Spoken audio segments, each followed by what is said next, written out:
तो फिल्म की शुरुआत होती है राधिका नाम की एक महिला से, जिनकी फैमिली काफ़ी धनवान होती है।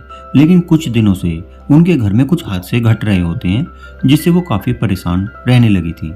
अब अपनी इस समस्या से निपटने के लिए वो अपने घर पर एक पुजारी को बुलाती है। पुजारी जी उससे उसके परिवार के विषय में पूछते हैं, जिस पर राधिका उन्हें अपनी पूरी फैमिली के बारे में बताती है। वो बताती है कि उसकी छोटी बेटी दिव्या है, जिसका अभी पिछले ही दिनों उसकी मंगनी के दिन एक्सीडेंट हो गया था और इस वजह से वो बिल्कुल भी चल नहीं सकती है। और मेरी बड़ी बेटी की मौत हो चुकी है। उसने मेरी मर्जी के खिलाफ जाकर एक लड़के से शादी की थी, जिसके बाद उसके 2 बच्चे हुए और एक एक्सीडेंट में मेरी बेटी और उसका हस्बैंड मारे जा चुके हैं। राधिका पुजारी जी को बताती है कि उनके घर में अक्सर हादसे होते रहते हैं। अभी पिछले ही दिनों उनकी फैक्ट्री में आग लग गई थी, जिसमें 10 लोग जलकर मर गए थे।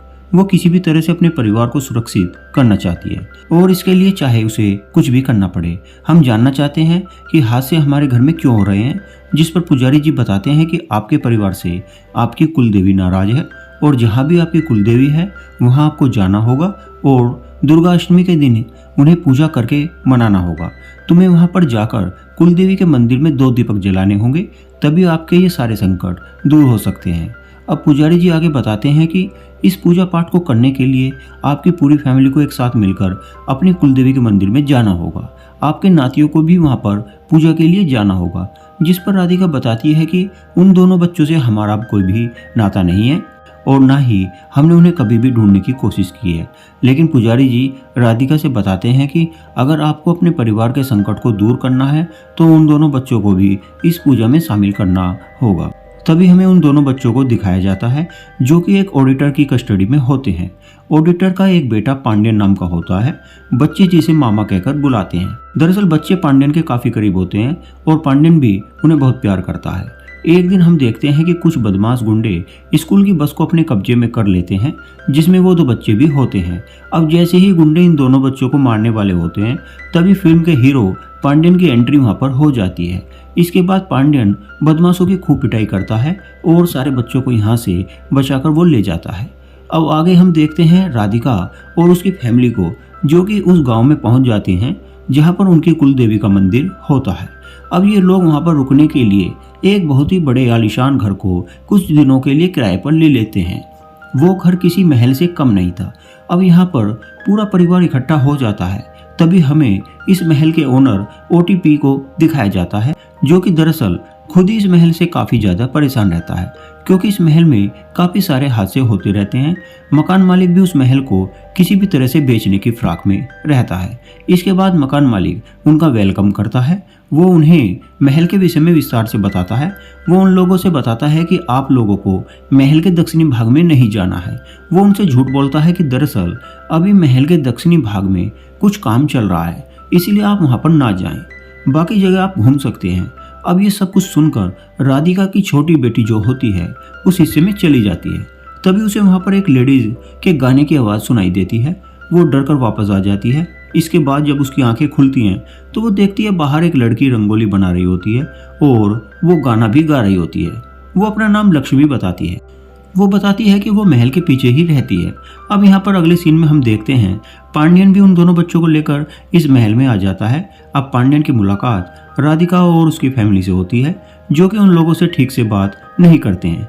वो लोग चाहते थे कि दोनों बच्चे पूजा करके जल्दी उनके परिवार से दूर हो जाएं, लेकिन यहाँ पर पांड्यन किसी भी तरह से उन लोगों के दिलों में उन बच्चों के लिए प्यार जगाना चाहता था। अब यहाँ पर पांड्यन उनके परिवार के विषय में अच्छे से जानने की कोशिश करता है कि इनके परिवार में कौन कौन लोग रहते हैं, कौन कैसा है, उन्हें कैसे सुधारा जा सकता है। अब आगे हम देखते हैं सारे लोग कुलदेवी के मंदिर में जाने की तैयारी करने लगते हैं। अब यहाँ पर राधिका पूजा करने से पहले कुलदेवी के मंदिर को, जो कि बहुत ही ज़्यादा गंदा हो चुका था, उसे साफ करने का निर्णय करती है। जब राधिका की फैमिली अपनी कुलदेवी के मंदिर के पास पहुंचती है तो वहां पर एक अघोरी उन्हें देख रहा होता है। इसके बाद जब वो कुछ आगे बढ़ते हैं तो उन्हें वहां पर एक पंडित जी के दर्शन होते हैं।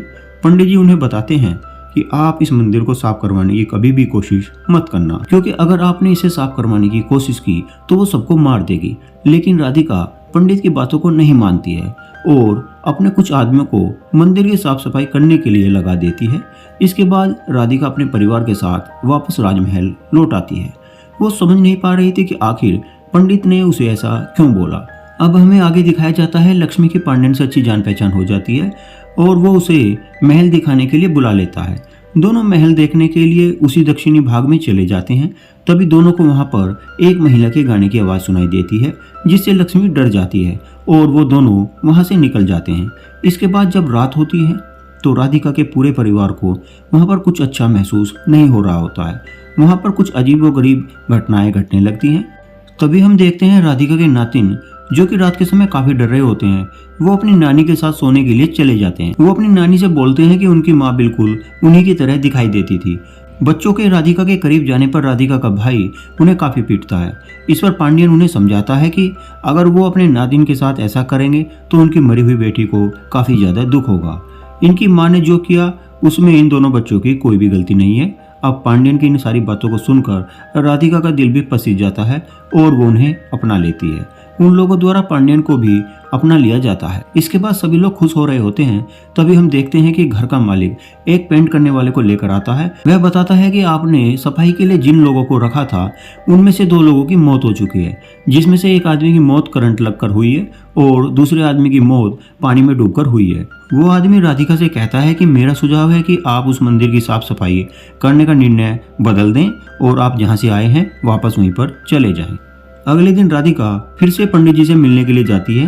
पंडित जी राधिका को बताते हैं कि इस मंदिर में चंद्रमुखी नाम की महिला का भूत है और जो भी यहाँ पर आकर साफ सफाई करने की कोशिश करता है वो उसे मार देती है।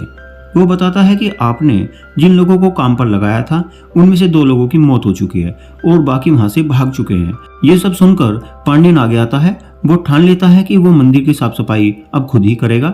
इसके बाद पांड्यन मंदिर में साफ सफाई करने के लिए चला जाता है और वो घास फूस में आग लगा देता है।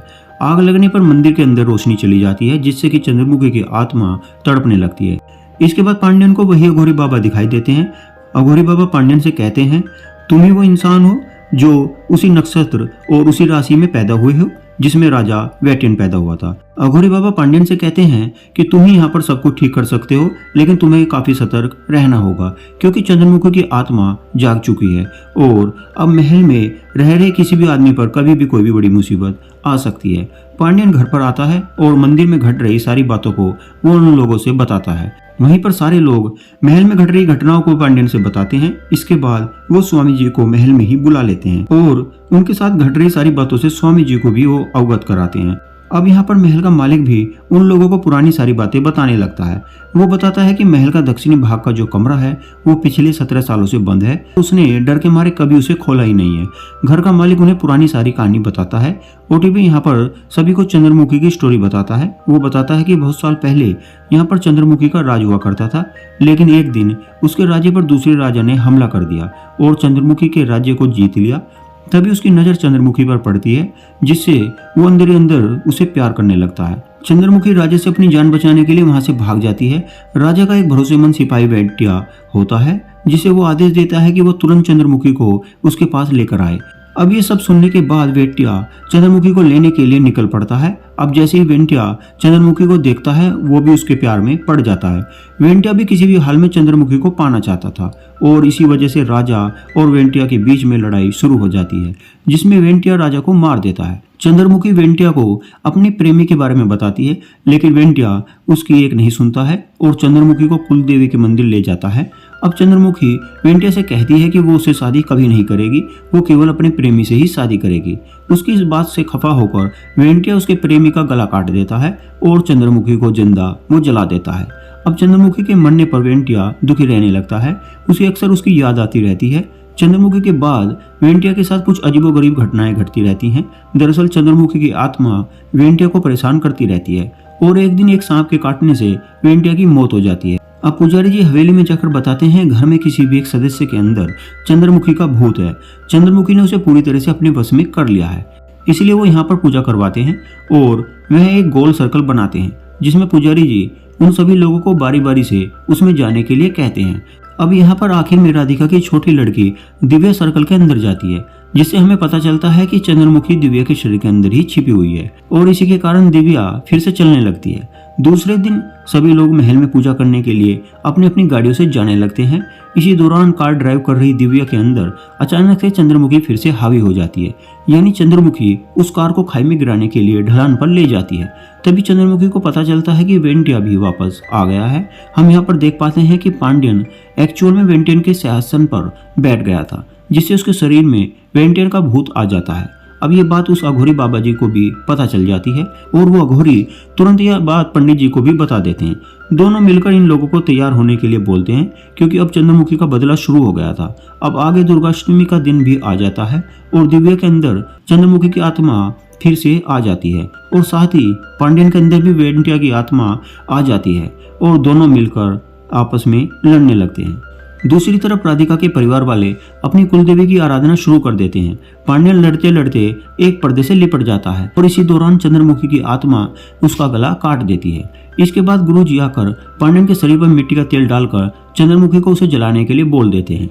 चंद्रमुखी पांड्यन को जलाकर अपनी प्रेमी की मौत का बदला ले लेती है और उसके बाद दिव्या के अंदर से चंद्रमुखी की आत्मा निकल जाती है। इसके बाद कहानी में ट्विस्ट आता है। हम देखते हैं पांड्यन के रूप में जो मारा गया है वो असल में पांड्यन नहीं है, बल्कि वो तो अघोरी बाबा होते हैं। अघोरी बाबा को काफी टाइम पहले चंद्रमुखी ने श्राप दिया था कि उनकी मृत्यु उसी के हाथ से होगी। इसीलिए अघोरी बाबा और पंडित जी ने ये पहले से प्लान बना लिया था कि दिव्या भी बच जाए और अघोरी बाबा की आत्मा को भी शांति मिल जाए। दोस्तों, इसके बाद ये मूवी यहीं पर ही खत्म हो जाती है। मूवी का एक्सप्लेनेशन आपको कैसा लगा? मूवी का एक्सप्लेनेशन अच्छा लगा तो प्लीज चैनल को लाइक और सब्सक्राइब जरूर करें। हम आपके लिए आगे भी ऐसे ही वीडियो लाते रहेंगे। वीडियो देखने के लिए आपका बहुत बहुत धन्यवाद।